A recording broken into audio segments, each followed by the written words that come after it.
अस्सलामु अलैकुम। आज मैं आप लोगों को मौलाना रूमी की एक और हिकायत सुनाने जा रहा हूँ, जिसका उन्वान है हज़रत मूसा और चरवाहा। हज़रत मूसा अलैहिस्सलाम एक दिन जंगल में से गुज़र रहे थे कि उन्होंने एक चरवाहे की आवाज़ सुनी।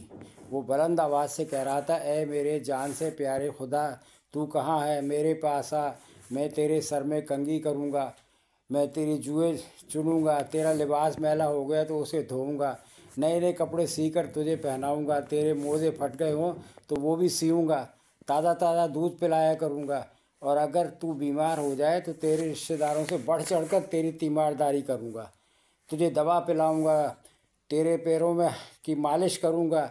बंदा इस तरह चला जा रहा था तो उसके उसके वो चरवाहा दुनिया माफिया से बेखबर ऐसी ही बातें कर रहा था। हज़रत मूसा अलैहिस्सलाम उसके करीब गए और कहने लगे, अरे अहमक, तू ये बातें किससे कर रहा है?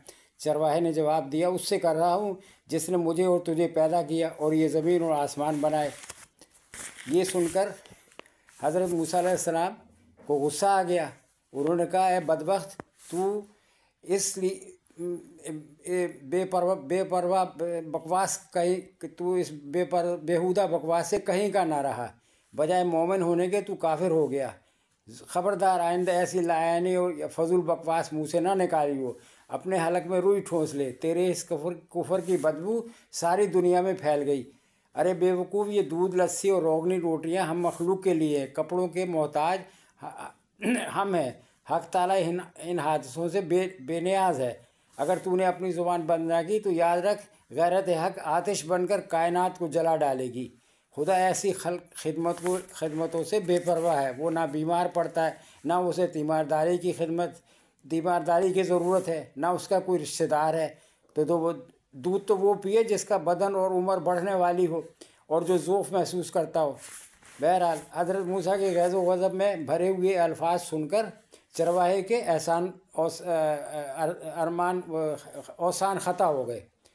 खौफ से थर थर काँपने लगा, चेहरा जर्द पड़ गया और बोला, ए खुदा के जलीलुल कदर नबी, तूने ऐसी बात कही कि मेरा मुंह हमेशा के लिए बंद हो गया और मारे निदामत के मेरी जान हलाकत में पड़ गई।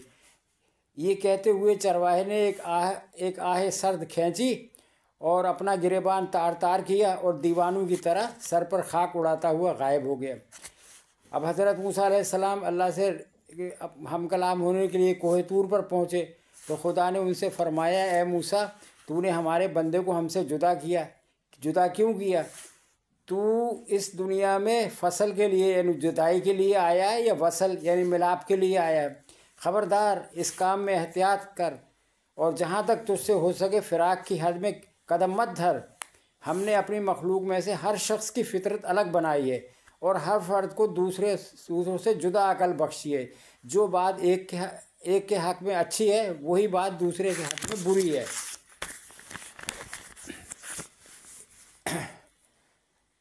वही दूसरे के लिए जहर का हुक्म रखती है। एक के हक़ में तरियाक का असर रखती है, वही दूसरे के लिए जहर का हुक्म रखती है।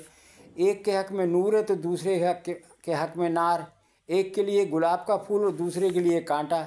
हमारी ज़ात पाकी और नापाकी से मुबर्रा है।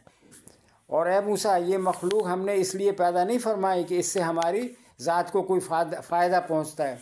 उसे पैदा करने का मकसद सिर्फ़ ये है कि इस पर हम अपने कमालात की बारिश बरसाएं। जो शख्स जिस ज़ुबान में भी हमारी हम्दो सना करता है, उससे हमारी ज़ात में कुछ कमी बेशी नहीं होती, बल्कि जो मोती उसके मुंह से निकलते हैं उनसे मद्दाह करने वाला खुद ही पाक साफ होता है।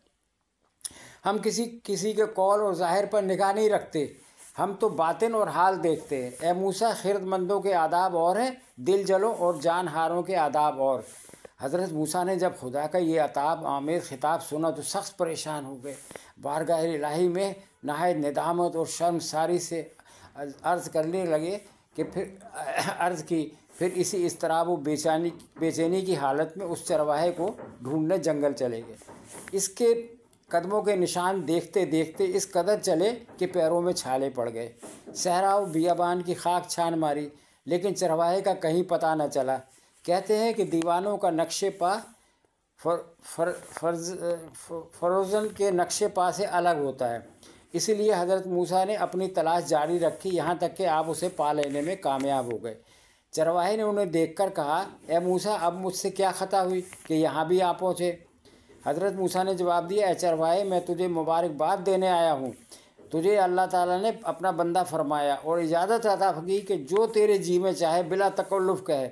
تجھے کسی ادب آداب اور قاعدے کی ضرورت نہیں۔ تیرا کفر اصل دین ہے اور دین نور جہاں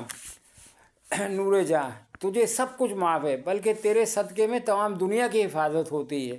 چرواہے نے آنکھوں میں آنسو بھر کر کہا، اے پیغمبر خدا، اب میں ان باتوں کے قابل ہی کہاں رہا جو کچھ کہوں۔ میرے دل کا تو خون ہو چکا ہے اور اب میری منزل سدرۃ المنتہا سے بھی آگے ہے، جب سے اب تک ہزاروں لاکھوں برس کی راہ طے کر چکا ہوں۔ تو نے میرے اسپِ تازی کو ایسی مہمیز لگائی کہ ایک ہی جسم میں ہفتے آسمان سے بھی آگے نکل گیا۔ میرا حال بیان کے قابل نہیں، اور یہ جو کچھ میں کہہ رہا ہوں اسے بھی میرا حال مت جان۔ اب اس کا نتیجہ کیا ہے؟ نتیجہ یہ کہ اے شخص، تو جو حق تعالیٰ کی حمد و ثنا بیان کرتا ہے، کیا سمجھتا ہے کہ تیرا حال اس چرواہے سے کچھ مختلف ہے؟ نہیں، تو اس سے ہرگز بہتر نہیں ہے۔ تو ابتدا سے انتہا تک ناقص، اور تیرا حال و قال بھی ناقص۔ یہ محض اس پروردگار رحمان الرحیم کا کرم ہے کہ وہ تیرے ناقص اور گندے تحفے کو قبول فرماتا ہے۔ یہ اس کا مورل ہے۔ کیسی رہی کہانی؟ آپ کمنٹس ضرور دیجیے۔ اوکے، اللہ حافظ۔